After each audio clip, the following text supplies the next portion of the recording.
Abonnez-vous, partagez-vous et like.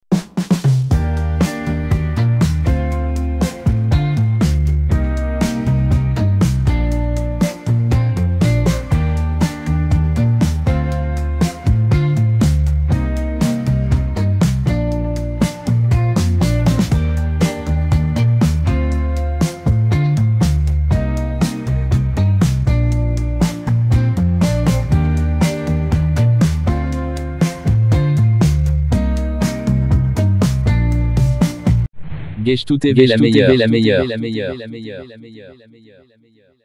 La séance de partage a débouché sur une meilleure compréhension des enjeux. Le président de la République appelle le gouvernement à s'approprier maintenant ce référentiel. Le document final doit faire l'objet d'une appropriation collective et d'une vulgarisation pédagogique auprès de toutes les forces vives de la nation, des partenaires économiques et financiers et de tous les potentiels investisseurs. Le référentiel de la politique économique et sociale qui sera présenté publiquement le lundi 14 octobre 2024 au CICAD constitue désormais le bréviaire des pouvoirs publics pour encadrer la conception de toute politique publique et de toute lettre de politique sectorielle. C'est dans une cohérence globale des missions, programmes, projets et actions de l'État et dans une convergence soutenue des objectifs que nous devons intégrer notre modèle innovant de développement endogène autour des axes stratégiques consensuels de transformation identifiés. À partir de maintenant, nous définissons un contrat d'engagement exigeant pour la transformation du Sénégal. Une mise en œuvre systématique doit dès lors suivre et pour convaincre les populations de la pertinence de ce référentiel, le gouvernement doit prêcher par l'exemple. Nous devons être irréprochables. Si nous sommes pris à défaut dans le cadre de la gouvernance, le peuple sera désenchanté et on ne pourra plus jamais le mobiliser.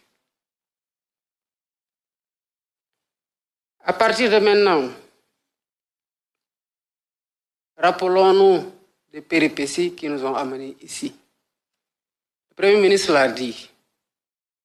Un programme, ça se défend. Des actions, ça se vulgarise. Et un gouvernement doit être solidaire dans la vérité. Si l'un d'entre nous,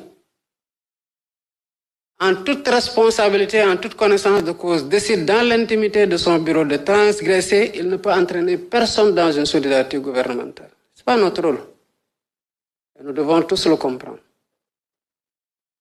C'est des choix. Ces choix-là sont à assumer par leurs auteurs. Ils n'ont pas à les répartir la charge de la tâche. Nous en souffrirons certes parce que c'est tout le gouvernement qui sera attaqué.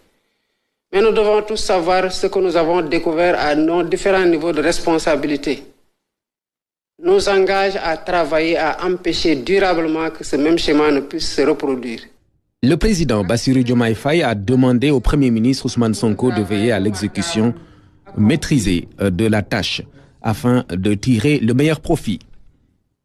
Désormais, nous entrons dans une nouvelle ère où l'intelligence économique, la veille stratégique, le suivi et évaluation systématique de nos actions, la digitalisation intégrale de nos procédures, la qualité de la dépense publique, la préservation du bien public, la transparence, la reddition des comptes et la culture du résultat seront les principes directeurs du travail gouvernemental et du fonctionnement des administrations publiques et du secteur parapublic.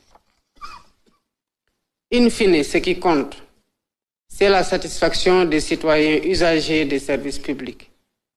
Citoyens qui sont à la fois les commanditaires, destinataires et évaluateurs ultimes des politiques publiques.